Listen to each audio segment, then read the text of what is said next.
Are you struggling to teach the 6 concepts of music and song analysis to your music students? Are your students having trouble discussing and writing critically about music? Then this video is for you. I'll be sharing 11 resources that will make it easier to write about music and do song analysis quickly. Hi, my name is Jooya from Jooya Teaching Resources, and I'm a music teacher with over 20 years of experience in the grade 7 to 12 music classroom. In this video, I'm going to show you 11 resources that you can use to teach all about the 6 concepts of music and how to write analytically about the music you have selected to study and analyze. So let's get started.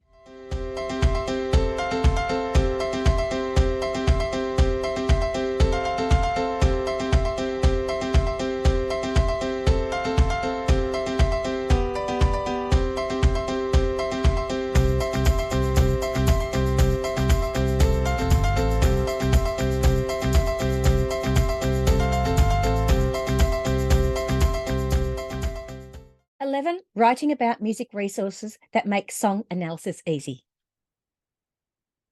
So welcome. As I said, this is going to be a long video. We've got 11 resources to get through, plus a few other things that hopefully will help you as well in terms of understanding the 6 concepts of music.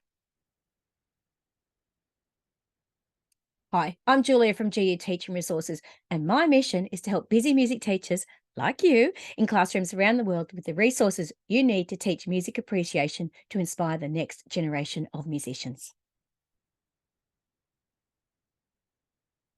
Now, if you'd like a fantastic freebie and you're thinking about making over your music curriculum for your classes, then head over to this link, juliajooya.com/make over your music curriculum, and go and grab yourself a free copy of this ebook, digital download, whatever you want to call it. It's got 5 different things that you need to consider when you're making over your music curriculum. As a high school music teacher, writing about music in a critical and analytical way is an essential skill for all your music students to master. However, sometimes finding the right resources to achieve this can be a challenge. That's where the Writing About the Concepts of Music bundle comes in. This comprehensive printable resource has been classroom tested and designed to help your music students understand each of the 6 concepts of music while developing their aural analysis skills. Watch on to find out about the Writing About Music resource that you can use in your music classrooms to make song analysis using the 6 concepts of music easy. So the 6 concepts of music, I know I talk about a lot of the elements of music, and honestly, I actually teach the concepts of music. In my state, that's what we use. But the elements of music and the concepts of music, they interlock anyway. And it's the same thing, just a different name and label. Duration, dynamics and expressive techniques, pitch, structure, texture, and tone color. And in terms of how they fit into the elements of music, duration, what I call duration, you might call rhythm. Dynamics and expressive techniques, well, it's generally people in the elements of music just talk about dynamics. Expressive techniques comes under all sorts of different little banners depending on what the expressive technique actually is. Pitch, for the elements of music, that's melody, tonality, and harmony together. Structure is structure, texture is texture, and tone color is what other people might refer to as performing media or timbre. So it's about the instruments and how they sound. So what are the 6 concepts of music? Before we look at the resources for writing about music, it is important to know the basics of those 6 concepts of music. The 6 concepts of music refer to the essential musical elements that make up a piece of music. Understanding these concepts is crucial for writing about music, song analysis, for performance, for composition, and appreciating music in general. In the next few slides, a brief explanation of the 6 concepts of music will be discussed. So I'm going to go through each of those 6 concepts very briefly. There's in each of the resources that I'll show you later, they go into that really in detail. But I just want to give you an overview of what the actual concepts of music are. These are in alphabetical order, so that's why we're starting with duration. So in music, duration refers to the length of time that a sound or silence lasts. It is one of the basic concepts of music. Duration is usually measured in beats or pulses and is related to the tempo of a piece of music. A faster tempo will have shorter durations, while a slower tempo will have longer durations. Duration can also be notated using musical symbols, such as notes, rests, and obviously dotted notes and dotted rests. These symbols indicate how long a sound should be or held or how long a silence should last. The duration of a note or rest is determined by its shape and placement on the staff. Overall, duration plays a crucial role in shaping the rhythm and pace of a musical composition and can greatly affect the emotional impact of the music on the listener. So when I ask my kids to talk about duration, I ask them to talk about these things, okay? I'll start with tempo because for me it says total BPR. So tempo, ostinatos, time signature, accent, length of note, beat, phrasing, and rhythm. If your students can talk about each one of those things about a piece of music, how fast the music is they're listening to, are there any rhythmic ostinatos? What is the time signature? Are there any accents in certain notes? What are the overall length of notes? What's providing the beat? Is it definite, indefinite? What's the phrasing? Okay. And then what type of rhythms there are. So that's just a basic overview. And that's just a way, these mind maps are a bit of a door into analysing music. So the next one is dynamics and expressive techniques. In music, dynamics refers to the variations in loudness or volume of a sound or passage. It is one of the primary elements of musical expression, along with pitch, rhythm, and timbre, or tone color, or duration, okay? Dynamics can vary from soft, pianissimo or PPP, pianissimo, to very loud, fortissimo, FF, or fortissimo, which is FFF, and can be notated using symbols such as crescendos, decrescendos, and dynamic markings such as PPP, MP, MF, FFF, and more. These markings indicate the desired volume and intensity of the music at a particular point. Expressive techniques, on the other hand, are different, okay? These essentially, the expressive techniques are those Italian terms, okay? That's what they refer to. So there are various ways that a musician can add a nuance, feeling, and emotion to a musical performance. These techniques include vibrato, glissando, portamento, staccato, legato, and many, many others. For example, vibrato is a technique that involves a slight fluctuation in pitch, a wavering. I always say to my kids, it's sort of like a wavy sound that creates a pulsating effect, while a glissando is a technique that involves sliding smoothly between two notes.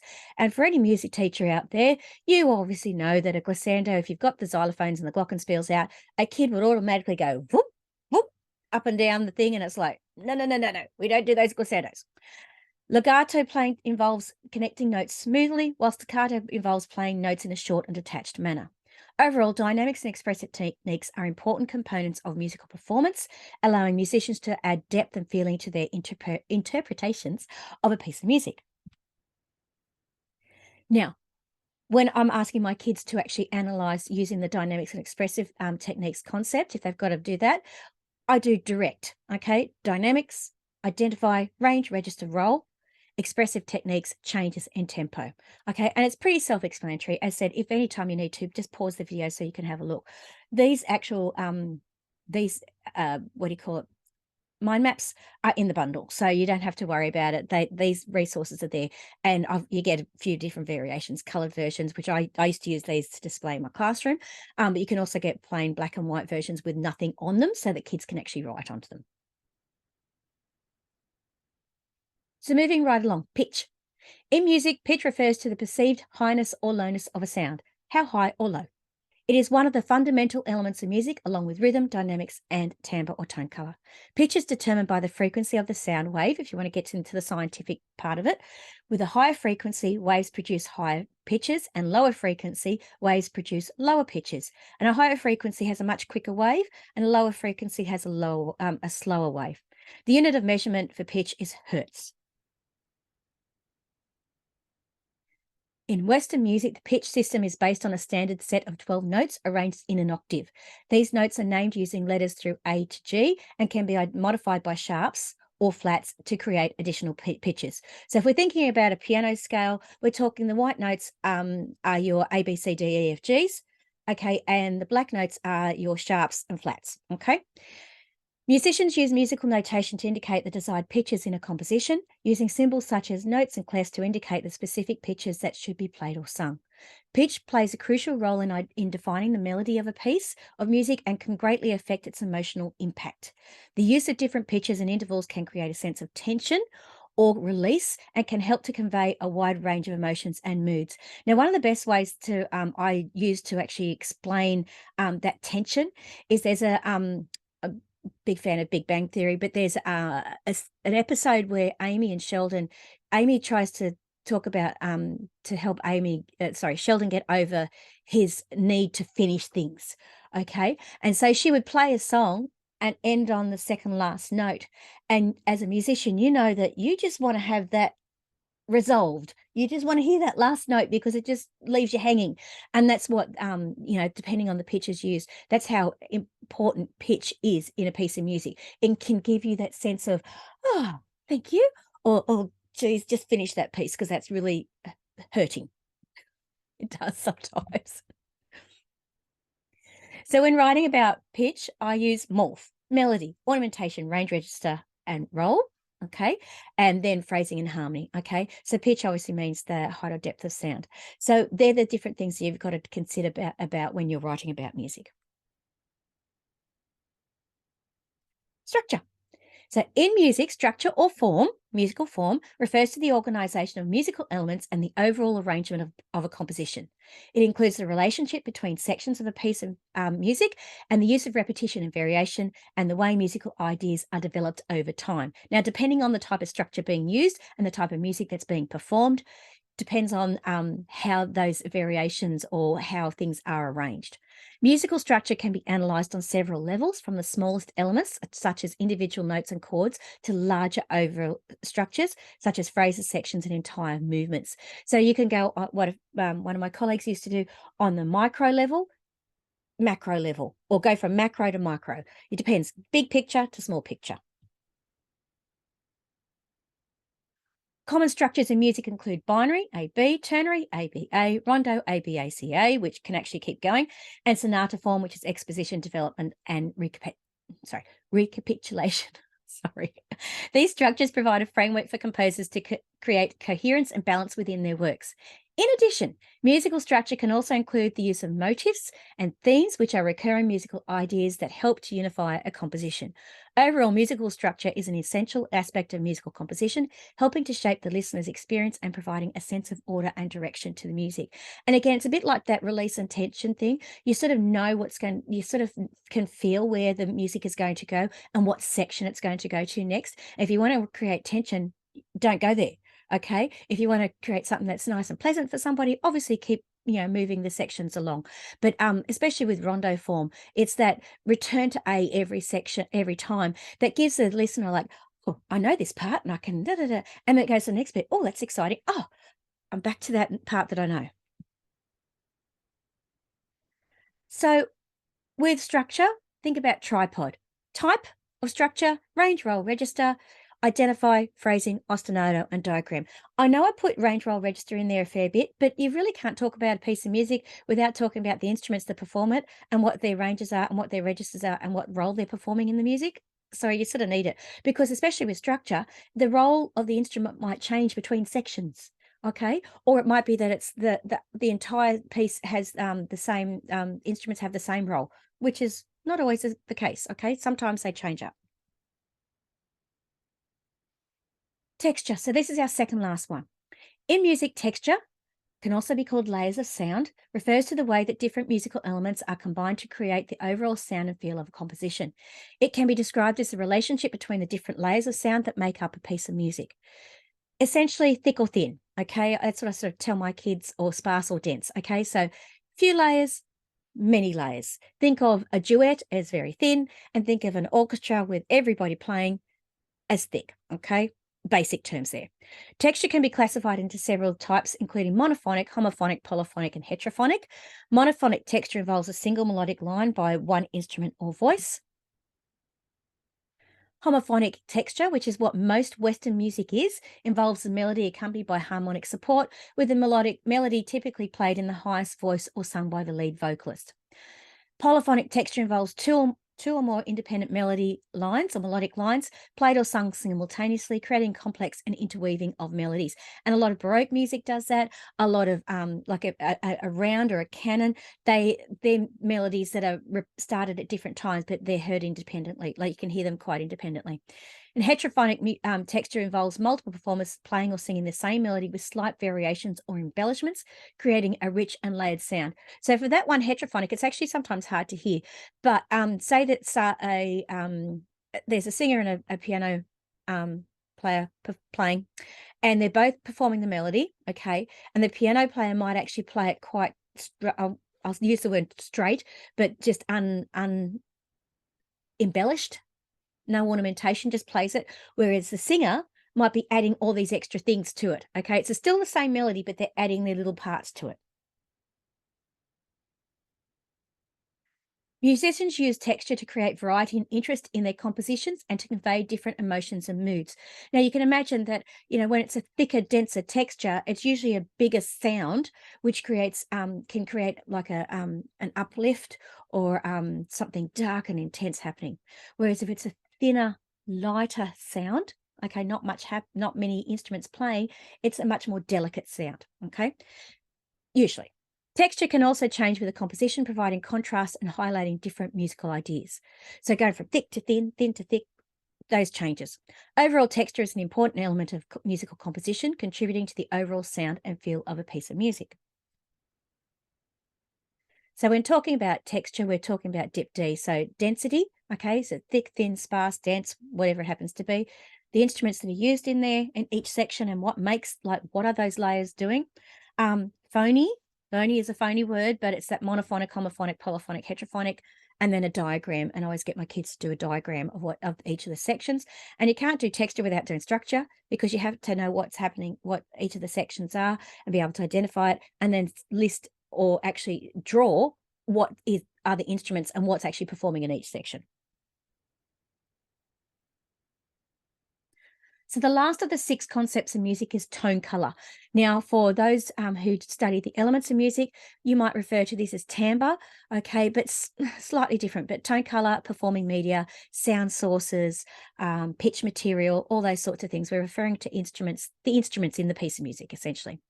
In music, tone color, also known as performing media, sound sources, pitch material, and timbre, refers to the quality of a sound produced by a particular instrument or voice. It is one of the defining characteristics of a musical sound and can greatly affect the emotional impact and meaning of a piece of music. Tone color is determined by several factors, including the instrument or voice type, the playing technique, and the environment in which the sound is produced, because different techniques and different environments will produce different sounds. For example, a trumpet playing a high note will have a different tone color than a violin playing the same note, due to the differences in the way the sound is produced and the inherent characteristics of the instrument. Okay, it's just each instrument has its own unique voice. Each person has its own unique voice. Musicians can use tone color creatively to convey different emotions and moods in their composition. They can also use various techniques such as vibrato, glissando, articulation to modify the tone color of a sound and create different effects. Tone color is an important aspect of orchestration, the art of arranging and combining different instruments into a composition. Orchestration involves selecting specific instruments and placing them in specific registers, so heights of pitch, to create a desired tone color and balance. Overall, tone color is an essential element of musical expression, contributing to the richness and variety of musical sounds and playing a crucial role in conveying meaning and emotion in music. Now, I'll go back to that orchestration because I often will talk to my kids and say, well, why is it there's only one tambourine, but we can hear it? And the discussion is, well, because that's the unique sound penetrates through the rest of it. Whereas you can't hear one violin in a group of violins unless it's really out of tune. Okay, you can't hear it because when they're all playing together, they sound as one, even though it's a bigger sound, but it's still one sound. Okay, whereas if you had like a group of violins and half of them were doing arco, playing with the bow, and half of them were pizzicato, picking the strings, then you'd have very different sounds going on. And again, that comes down to the tone color and the unique sound produced. So in this one, ice doctor, I think of identify the instruments, classify them, okay, explain how the techniques used to produce the sound, describe what they sound like. So that's your adjective words, and the range, roll, and register. And again, this is a nice, easy one. Kids like doing the classify, especially because it's once they know how an instrument can be classified and the different methods you can use, it's much easier for them. Okay, so song analysis. So this is where we get into the analysis. So it's one thing to know about the concepts of music. Now I have lots of videos on this channel. So if you want to know more about each of the concepts of music, please go and look at those because I talk about them in more detail there. This is a brief explanation. Okay. So when writing about music, you are essentially writing or completing a song analysis. A song analysis is the process of critically examining a musical composition using the essential elements or concepts of music, as listed and defined by what we've just talked about. By analysing each of these musical concepts and elements in a systematic and detailed manner, song analysis seeks to uncover how the concepts of music are used to make that song unique. Now, song analysis takes out the opinion. And when I'm getting my kids to write about music, I don't care about their opinion if they like it or not. I want to know what are the concepts of music doing and what can they hear? What's the analysis? Just discuss it and talk about it through the actual concept of music. Through song analysis, one can gain a deeper understanding of how the different musical elements work together to create a cohesive whole and how they contribute to the overall message and mood of the song. This process of writing about music involves using the concepts of music as a listening lens to critically analyse the music in a way that is based on musical fact and not on the opinion of whether the music is pleasing or not, which is what I was just talking about. Overall, writing about music and song analysis is a valuable tool for all musicians, music scholars, and music students alike, helping them to appreciate the artistry and complexity of music and to develop a more nuanced and informed understanding of the music that they have chosen to study. Now, that study could be as in strict analysis and listening, or the study could be in the actual performance and understanding. And we know that our better performers are those who actually have a very wide listening. And if they have a wider listening, and especially of different versions of the songs they're performing, then they've got a much better understanding and other things that they can use in their piece of music when they are actually performing than sticking to one style, okay, and one genre. We want them to think widely, and that's where song analysis to come into. It doesn't always have to be a very critical writing about it, but just appreciating it and being aware when they're listening to a piece of music, oh, okay, that melody was actually performed by that person, and then it changed to that, but I like the techniques used by that one, but I didn't like how that one was performed. And then they can use those sorts of those thoughts and that analysis in their own performances and compositions. Concepts of music mind maps. Now, you've seen already all the mind maps that I've got, okay, but the mind maps, I use them a lot because it's a really good way to get kids to write something on the page, okay? It's not a very confronting thing, and kids quite often like that visual way to actually write about it. So one way to help your students to start writing about music is to use mind maps to help them focus their listening on the concepts of music that has been selected to study the music. Below are 5 reasons why you should use mind maps in the music classroom, okay, and why they are great for song analysis. First one is visual organisation. For those visual learners, this is perfect. Music concept mind maps provide a visual way to organise the different elements or concepts of a piece of music, allowing students to see how they relate to each other and form a cohesive whole. This can help the students to better understand the concept of music selected for analysis. And me as a visual person, I can see the mind map in my head, and then it's easy, and I can see the colours and think about how I'm actually going to put it on the page. And your students that actually are visual learners will do that as well. Active engagement. Music concept mind maps require active engagement from students, okay? They can't sit there passively. They must actively listen to the music and identify the different concepts being used. This can help to improve students' listening skills and focus the attention on the music through the concept of music that you've chosen, okay? Critical thinking.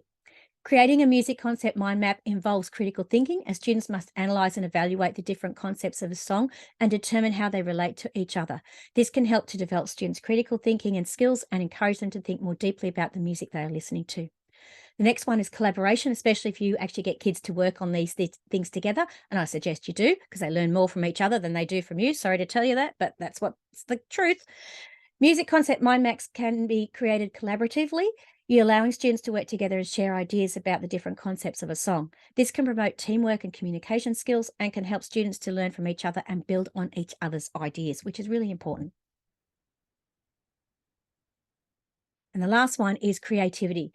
Music concept mind maps can be a creative way for students to engage with music, as they can experiment with different ways of organising and presenting the different concepts of a song. This can help to foster students' creativity and encourage them to think outside the box when analysing and interpreting music before moving on to writing about music. If you want some more music teaching ideas, I've got plenty of mind map videos on this YouTube channel for each of the elements of music and some of the concepts of music. But the thing is about the using a mind map is you can use it. I use it as part of an assignment with my Year 12 students and get them to actually mind map the listening before they write about it. So it's just a good way to get them, again, put their ideas on the page somehow in some sort of order before they actually start writing about it. All right. So now I'm going to go through the 11 resources that I've got for the writing about music. Now, I need to tell you, these resources have been carefully designed. I've been using them for years myself, and they get great results with my kids. Now, the thing is, these have been classroom tested. This is not something that I just threw together, okay, from a purely academic view. I've used these in class. I've used these with many, many year groups, and they work, okay? And they, yes, it does. It really explains everything in detail so that kids will get it. I'll have to be honest though, not all kids will get it. I've still had kids. I'm thinking of last year's HSC. This, as I'm recording, this is 2023, so this is 2022. One poor kid in her trial exam just literally would write, "Miss, I do not understand this. I should have been in class more." Well, you should have been in class more, but she didn't get it.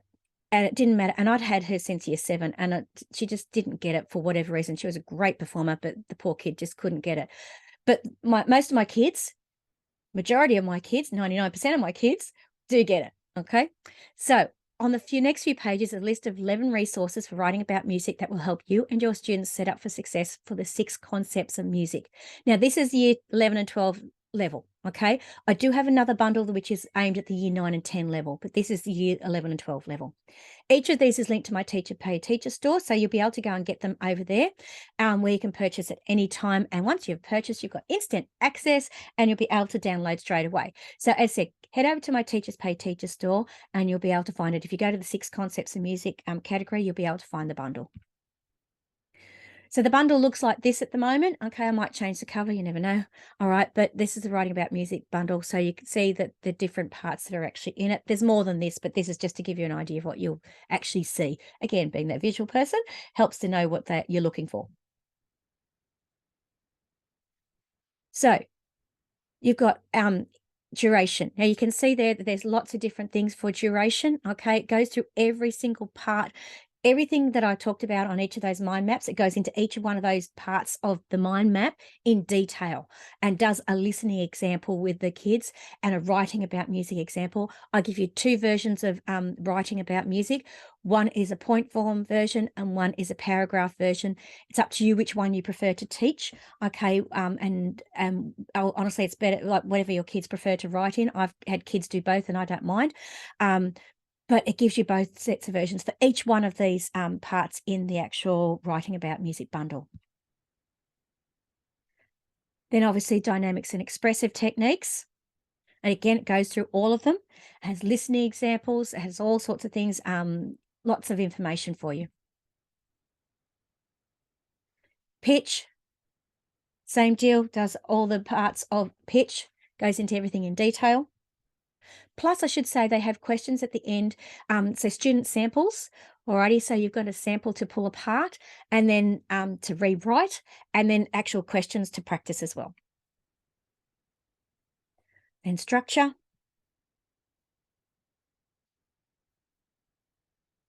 Then texture. Tone color.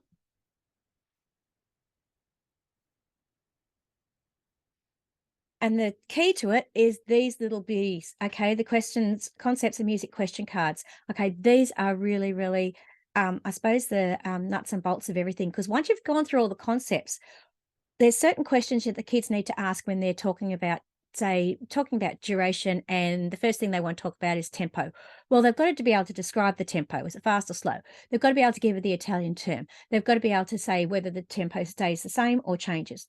Then they've got to talk about ostinatos, and there's questions for each one of these things. Now, these that take a while to set up, but they are fantastic. And once you've got them set up and your kids have a set of these, it makes it so much easier. And look, what I do is I give these to my kids in the beginning of year 11, and we use them all the way through year 11. And then in year 12, I will use them. And then every now and again, I'll take them away and say, right, that's it. Give them to me. You can't do it. You've got to do this listening exam, because that's what we're gearing up to. These are geared towards the HSC music exam, oral exam. But I take them away. And then the kids actually, but by then they've used them so many times that they remember the questions, they remember the mind maps, they remember what the actual writing prompts. There's music oral exam, practice ones. And this is the one, I actually give this to my kids and we go through every single one of these questions.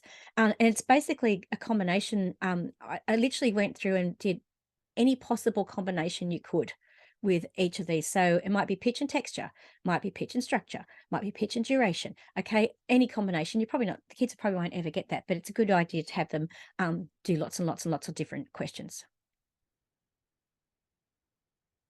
And I should have said,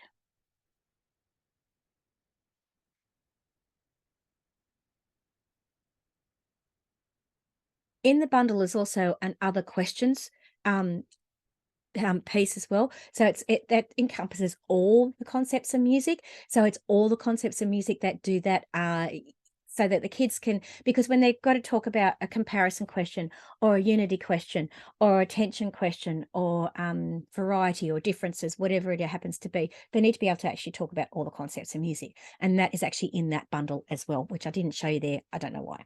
Sorry.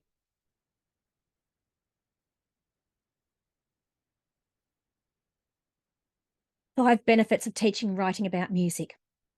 The benefits really are endless. And honestly, I start teaching writing about music before year 11 and 12. We started in year 7. Start in year 7, develop it into 9 and 10. And then by the time they get to year 11 and 12, if they've done music all the way through, they're actually quite confident about it. So far, you've been given a lot of information about writing about music and the 6 concepts of music. But what are the benefits for explicitly teaching writing about music in the classroom? There are 5 main benefits for teaching song analysis and writing about music. These are: improved critical thinking skills.